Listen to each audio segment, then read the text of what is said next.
안녕하세요. 박미수 박사입니다. 추석 연휴를 지나고 또 한거 연휴 지나면서 환자분들 진료에 바빠서 자주 찾아뵙지 못해서 죄송하게 생각합니다. 앞으로 좀 더 잦은 업로딩으로 우리 구독자분들과 만나 나가겠습니다. 추석 연휴를 지나고 오신 우리 환자분이 저에게 약간 충격적인, 본인이 이제 충격을 받았다고 생각하시는 부분을 말씀을 하셨습니다. 선생님, 가족 친지들이 오랜만에 모였는데 저보고 너무 이제 늙었다, 또 그 사이에 무슨 일이 있었냐, 고생을 많이 했냐, 그런 이야기를 자기에게 하더라는 거죠. 그래서 이전 같으면 그냥 요새 스트레스 많이 받아서 그렇지, 가로해서 그렇지 흘려 들었을 것인데, 제 유튜브를 이제 자주 보시기도 하고, 그 다음에 최근에 본인이 약간 늙어가는 느낌이라고 그러죠. 노화된 어떤 증상들을 하나둘 느끼고 있는 게 있어서 그런 이야기가 굉장히 이렇게 마음에 와닿았다고 합니다.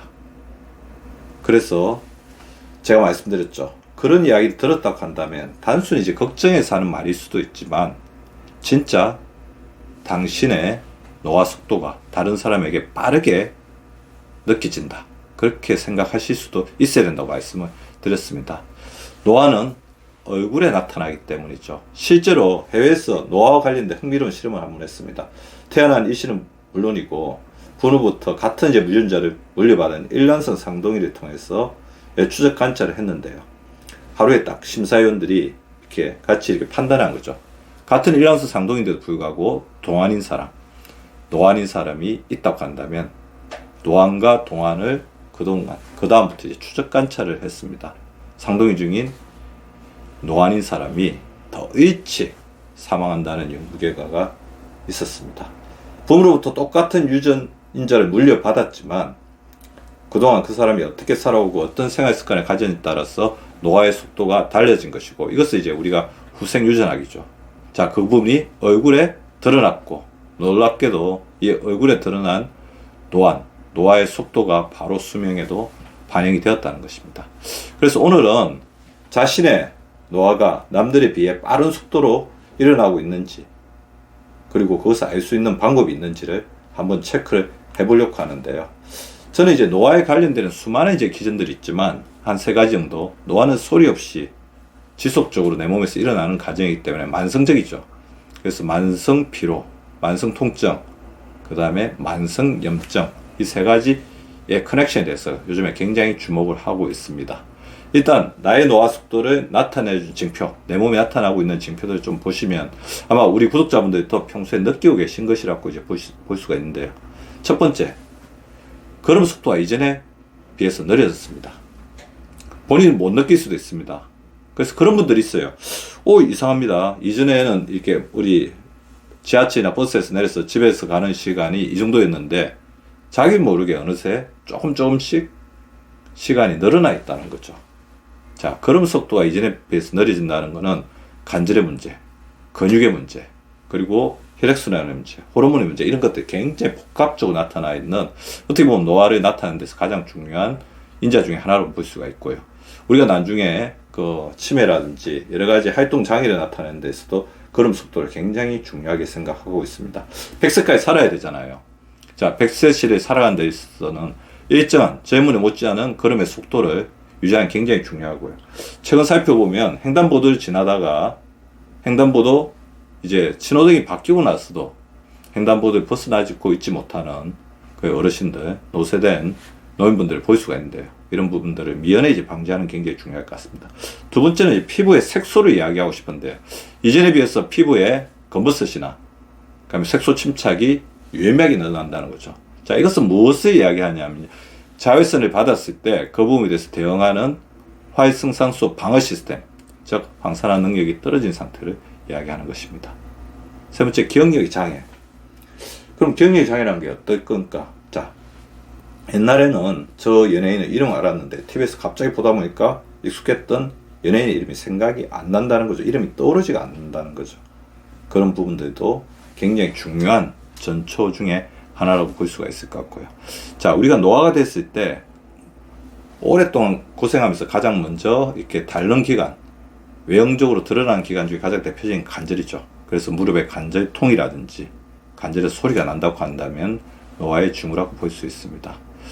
결국 이제 제가 아까 말씀드린 만성염증이나 만성피로, 만성통증 다 이 염증을 기반으로 하고 있는 거잖아요. 이 염증화된 우리 몸의 상태가 우리 몸에 가장 먼저 나타나는 것 중에 하나가 피부의 건조입니다. 이전에 비해서 피부가 건조해졌다, 당겨졌다. 그래서 뭔가 이제 바르지 않으면 굉장히 이제 따갑거나 당긴다, 그런 느낌이 있으면 분명히 이제 피부를 감싸주고 있는 피부에 어떤 방어막이 약해진 거고, 이런 것은 내적인 염증에 의해서도 굉장히 영향을 많이 받게 되는 겁니다. 그리고 근육이 약해졌을 때 나타내는 양상 중에 하나가, 이전에 그냥 편하게 올라가던 계단이 두 손을 이렇게 무릎을 짚거나 아니면 난간을 잡게 되는 거, 자기도 모르게 자, 근육이 떨어지고 있다는 겁니다. 하루바삐 우리가 근육을 키우는데 굉장히 집중해야 되는 것을 이야기하는 거죠. 그 다음에 근육과 더불어서, 근육이 줄어든 것과 더불어서 반대로 또 늘어나는 게 있죠. 바로 허리가 굵어지는 건데요. 자, 우리 내장지방은 염증화된 우리 몸의 가장 중요한 지표 중에 하나라고 보시면 되고요. 성장 호르몬이나 성호 호르몬의 감소가 나타났을 때 반대로 이렇게 점점 늘어나는 것 중에 하나가 바로 내장지방이고, 내장지방의 바로 바로미터가 허리둘레라고 볼 수 있습니다. 허리둘레가 점점 굵어져서 이전에 비해서 맞던 옷이 맞지 않는다. 그건 단순하게 체중이 늘어나는 비만 상태로 간다기보다는 하나의 노화의 과정이라고 볼 수도 있어야 됩니다. 그래서 나이살이라는 단어가 반드시 틀린 말은 아니고 맞는 면도 의견이 있다는 거죠. 노화의 징표로 내장지방을 이야기하는 것이고, 그것을 우리가 바로 나이살이라고 하는 거죠. 자, 이건 특히 이제 우리 50대, 60대 중년 여성분들이 많이 호소하는 것 중에 하나인데요. 이전에 잘 따던 캔이라든지 통조림, 그 다음에 반찬통을 잘 여지 못하는, 즉 악력의 감소가 굉장히 중요합니다. 악력의 감소는 저는 굉장히 중요하다고 보거든요. 악력이 감소가 되게 되면 삶의 질이 굉장히 떨어지고, 이런 것들이 점차 여러 가지 활동의 제한들을 많이 낳기 때문에 악력을 계속해서 유지시켜주는 운동을 하는 게 굉장히 중요하고, 그래서 제가 항상 강조하는 것 중에 하나가 발굽혀기죠. 발굽혀기를 꾸준하게 해주시는 게 중요합니다. 그 다음에 이제 노화되는 징표 중에 하나가 시력의 감소죠. 이전에 잘 보이던 게 보이지 않는다.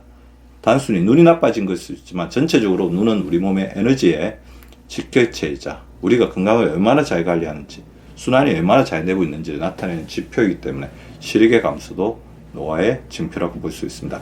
걸음 속도, 피부의 색소, 기억력의 장애, 그 다음에 관절통, 피부의 건조, 계단 오를 때 이게 힘들어지는 증상, 허리가 굵어지고 악력이 감소하고 시력이 감소하는 이 9가지가 나의 속도, 나의 노화 속도를 나타내주는 지표라고 볼 수 있습니다.